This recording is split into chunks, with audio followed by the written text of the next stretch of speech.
Hello everyone, welcome back to what I eat in a day. ఇది వచ్చేసి Saturday అనమాట. శనివారం పూజ చేశాను. ఆ తర్వాత లంచ్ వచ్చేసి పన్నీర్ బుజ్జి రెసిపీ అనమాట. ఏం లేదు, జస్ట్ ఆనియన్స్ అలాగే క్యాప్సికమ్ టొమాటో వేసి మంచిగా సాటే చేసుకున్నాక సాల్ట్, గరం మసాలా, కారం, ధనియాల పొడి అవన్నీ ముందు ఆనియన్స్ మంచిగా ఫ్రై అవ్వాలన్నమాట. తర్వాత ఈ మసాలాలన్నీ వేసుకొని మంచిగా టోఫు అయితే టోఫు తీసుకోవచ్చు, లేదా నార్మల్ పన్నీర్ అయితేనే టేస్ట్ బాగుంటుంది యాక్చువల్లీ టోఫు కన్నా. సో నేనైతే హెరిటేజ్ పన్నీర్ వేసుకున్నాను. పన్నీర్ వేసుకొని మంచిగా మసాలాలని బాగా పట్టించుకోవాలి.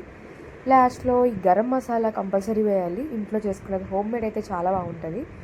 అండ్ ఆ తర్వాత కొత్తిమీర వేసుకుంటే ఇంకా బాగుంటుంది. కొంచెం వేడివేడిగా నెయ్యి వేసుకుంటే ఇంకా చాలా బాగుంటుంది అనమాట.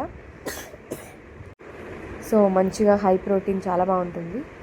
ఆ తర్వాత లులు మాల్లో ఈ మలై సోయా చాప్ తీసుకున్నాను. నేను ఎప్పుడు వెళ్ళినా మలై సోయా చాప్ కంపల్సరీ తీసుకుంటాను. అలాగే నా ఫ్రెండ్ పన్నీర్ టిక్కా తీసుకుంది. ఆ తర్వాత కింద 99 స్టోర్ ఉందన్నమాట.